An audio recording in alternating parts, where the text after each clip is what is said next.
Well, good morning. This is Ian R. Crane, and it's a balmy 10 degrees here in North Yorkshire, although it's been chucking it down with rain again through much of the night, but seems we've got a bit of a brief respite at 8:30 here at Kirby Misperton. Well, yesterday I was putting forward the proposition that Greg Clark may well be delaying from signing off on this intended frack here on this pad behind me.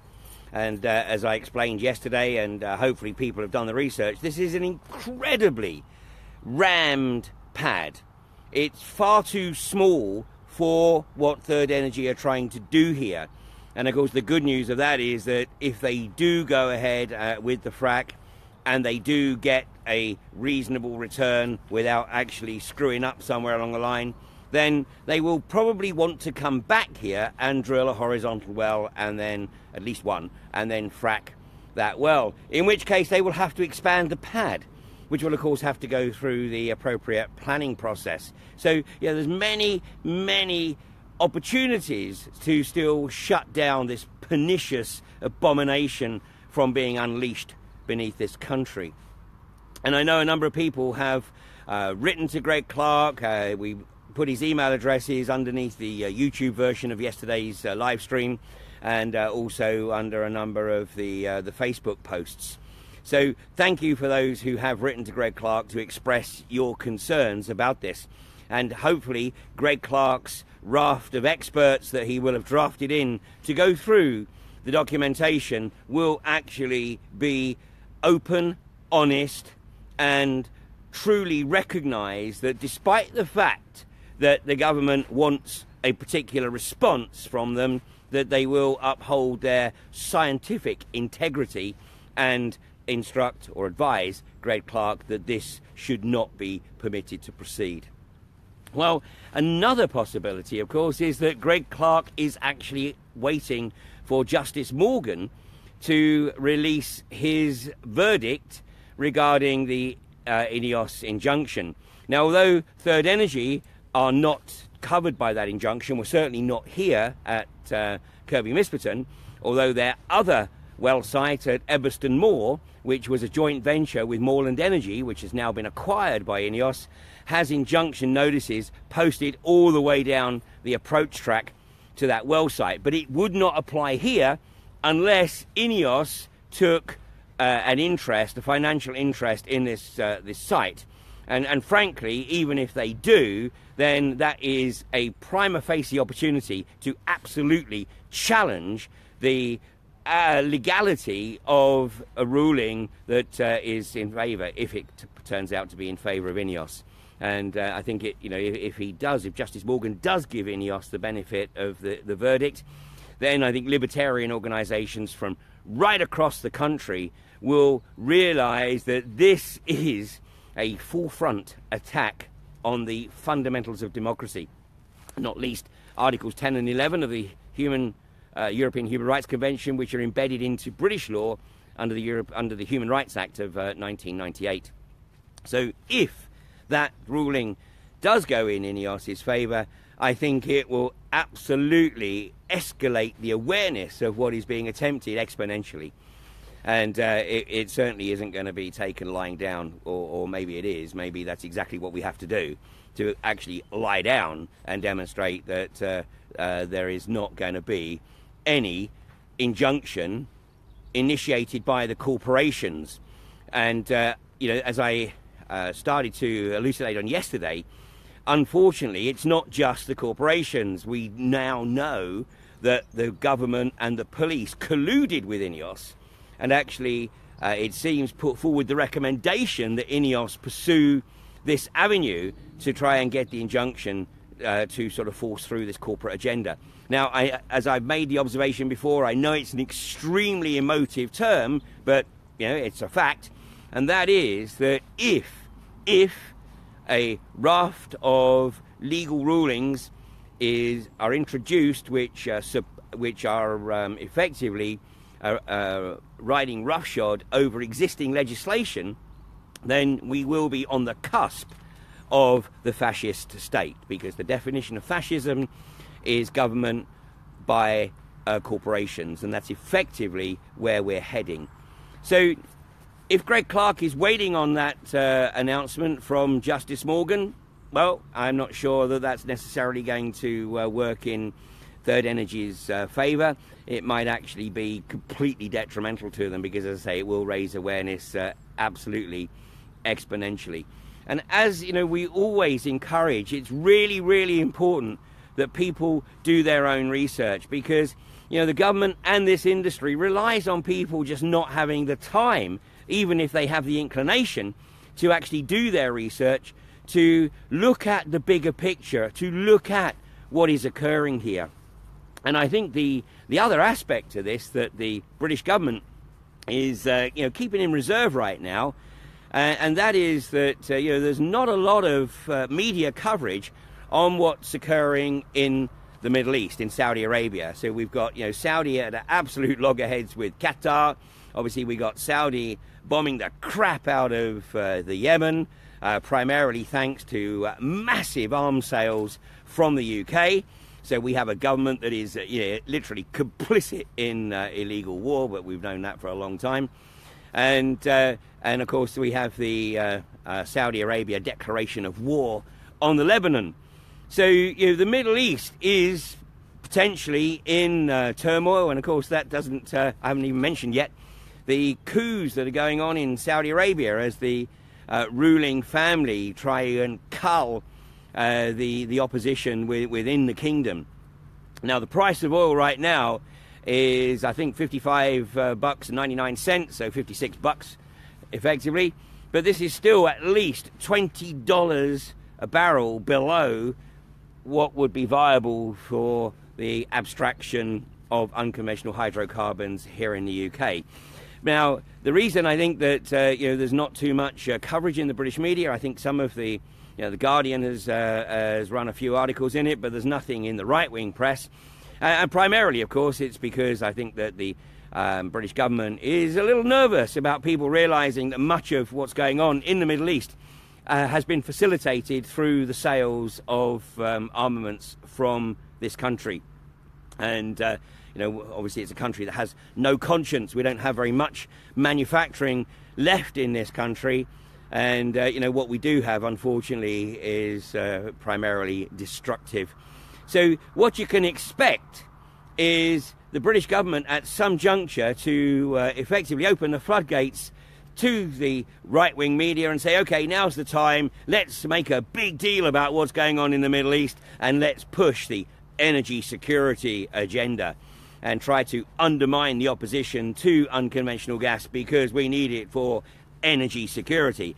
Well, let me just remind everyone that INEOS have stated categorically that they are the largest license holder of petroleum exploration and development licenses here in England, particularly across the north of England. They now either own outright or have interests in excess of 1.2 million acres right across the north of England. And INEOS have stated categorically that they are not interested in mining the gas to put into the national grid. So the population of the UK are not going to get any benefit whatsoever from INEOS's unconventional gas activity. Their sole objective is to establish a cheap feedstock for their plastics and chemical plants. And as the world wakes up to the magnitude of the contamination, particularly of oceans, I gather there's absolutely a massive raft of discarded plastic in the Pacific, which of course is having a seriously negative impact on ocean life. And so as people start to wake up to the realization that plastics, whilst maybe extremely convenient, are just another form of the toxic legacy that this generation is leaving for the future. So hopefully that will also help raise awareness of Jim Ratcliffe's agenda, because of course INEOS is a privately owned company owned by Jim Ratcliffe. Outrageously, he was educated here in East Yorkshire at Beverley Grammar School, but his sole desire is to enhance his already obscene wealth. His reported personal wealth is in excess of £5.5 billion, and you know, I mean, he's obviously a very capable entrepreneur. Sadly, of course, he's using those entrepreneurial skills for self-gratification and certainly not for the benefit of the wider community. So those parts of the country, and some of them are very much here in North Yorkshire. INEOS own a raft of licenses to the south and to the north, and massive amounts to the west.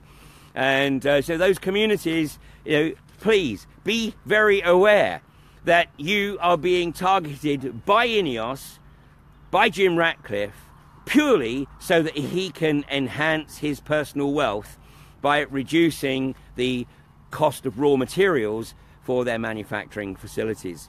So, you know, we are at a very, very interesting juncture here, and hopefully, you know, one or other aspects of this will trigger people's curiosity, and they will start to see that what's occurring here has enormous ramifications for the future.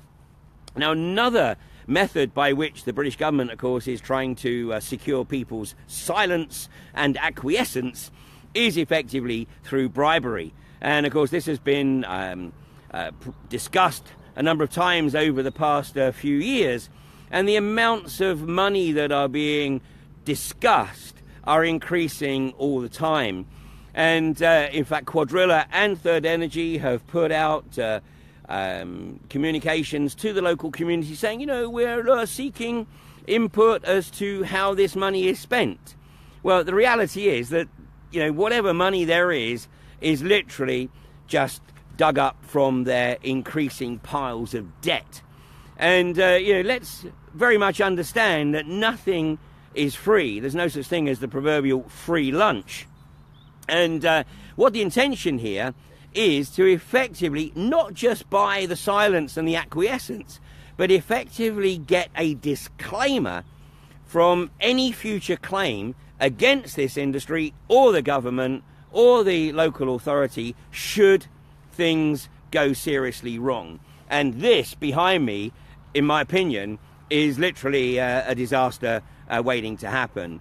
And you know, I wouldn't obviously wish that on anyone, but you know, maybe that's what's actually necessary to get this industry shut down once and for all in this country. We had the seismic events in 2011, which gave us a 16-month moratorium. Well, you know, every other country within the United Kingdom, you know, Scotland, Wales, and Northern Ireland have effectively introduced planning rules that make it impossible for this industry to establish a foothold.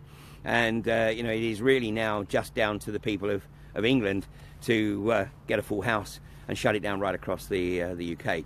But this money that's being offered, where's it coming from? Well, it's coming out of the pile of debt that these companies are building up. Why are they building up massive debt in this country? Basically so that they will never make a profit and therefore never pay tax. So when you hear the likes of Theresa May saying that, you know, we're going to create a wealth fund out of the profits generated by this industry, basically there won't be any.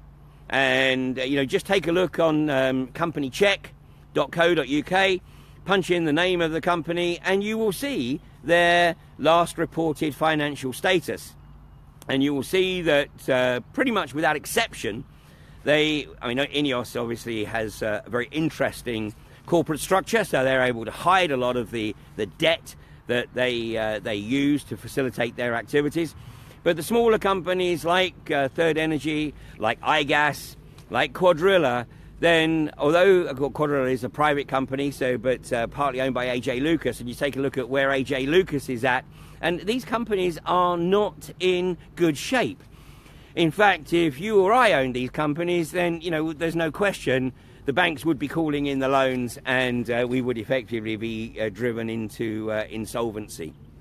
So when the money is offered, it comes with the requirement to sign a clause that, one, says you're not going to disclose how much you've got, and two, that you are not at any future date going to make any claim against the company, regardless, whether it's property damage, whether it's impact on you or your family's health or your pet's health, then you're effectively signing away any right to pursue any recourse. And you know, the most outrageous example of this was Chesapeake Energy in the US, who had a massive blowout on one of the well sites, and obviously the toxic plume had a massive impact on the local community. And they literally put in the local paper and made available pizza vouchers, so that you know, as compensation for all the grief that they had caused the local community, they were offering a pizza voucher. The problem was that the small print on this pizza voucher stated that obviously you had to put your name and address on it to make the claim, and if you submitted it to the pizza house and collected your pizza, then in return for the pizza you were waiving any right to any claim against that company. So don't think for 1 minute that these companies have any conscience. And of course, the example of that we have in the UK is Rathlin Energy over in East Yorkshire, who damaged the fishing lake of Anthony Scott during the seismic testing. So this wasn't even part of the actual attempt to frack the well at West Newton. It was the seismic testing. They triggered a minor seismic event which damaged the integrity of his fishing lake, causing the fishing lake to recede and putting £140,000 worth of fish at risk. To the best of my knowledge, that fishing lake is still not usable.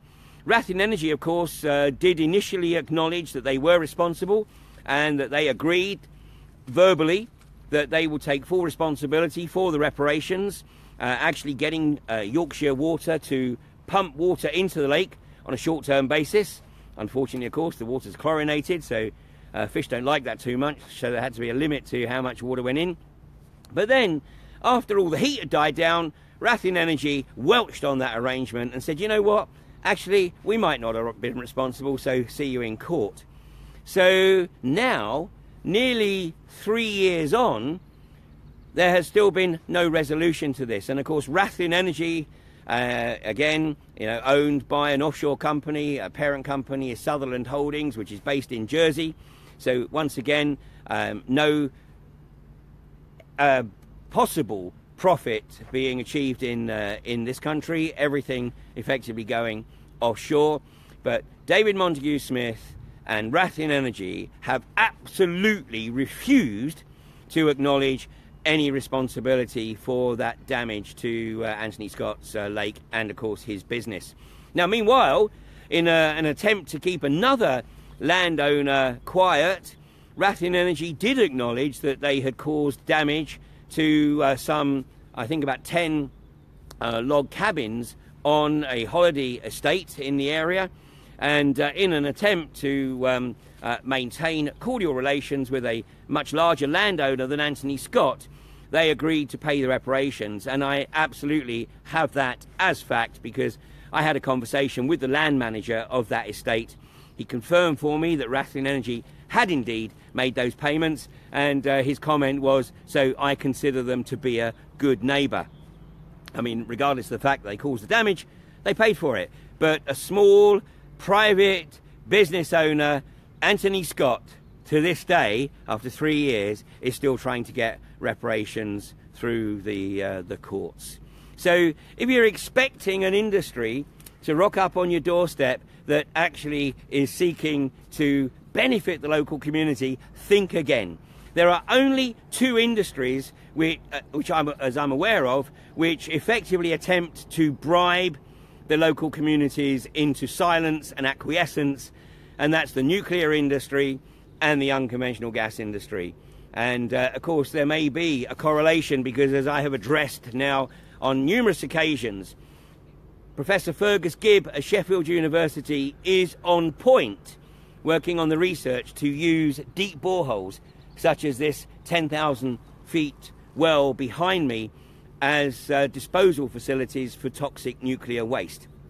And despite me raising this issue over the last 3 years, both Radioactive Waste Management and the British government, who have been asked the question, refuse to state categorically that there is no intention at any future date to use a network of deep boreholes across the north of England for the disposal of toxic nuclear waste. So right now, we are still, more than 2 weeks later, on the cusp of Kirby Misperton being fracked. The first frack to occur in the UK since the moratorium was lifted in December of 2012. So, you know, the fat lady might be warming up, but she ain't yet singing. So there is still the opportunity to contact Greg Clark and share not just your own views, but do a bit of research, link into the scientific studies, show that the wider population are not just responding to the negative comments of activists, that they are doing their research, just like most of the activists in the local community here. They are doing their research. They have a phenomenal breadth and depth of knowledge about the damage that this industry has caused wherever it has established itself right across the globe. So we are on the cusp. And even if Greg Clark does sign this off, if this frack does go ahead, we will be down here, we will be live streaming or videoing and getting the information out and letting people see what's occurring here at Kirby Misperton. And then obviously the local community will be keeping their fingers crossed that there is no damage, that there is no blowout, no damage to fault lines causing seismic events. But I know some may consider it perverse, but that's perhaps what we need. We need to show this industry for what it is. Effectively, a bunch of cowboys trying to make a fast buck, but only for themselves, not for anybody else.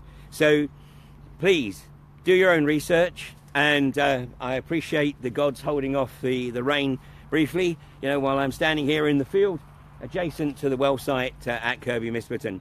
So if you are in the area, or even if you fancy a day out, please come down and join us either at the gates of the Kirby Misperton well site, or and bring your wellies, come along to the Kirby Misperton protection camp and come and have a chat with us and share a cup of tea, and we can discuss this industry and perhaps the next steps going forward. So thanks a lot for joining me on this rather hazy Tuesday morning, and fingers crossed the rain holds off, and it might, actually the temperature's not too bad, so maybe we'll get a blast of sun when it burns through this mist. So thanks for joining me this morning, and we'll catch you again, if not tomorrow, then later in the week. Thanks a lot.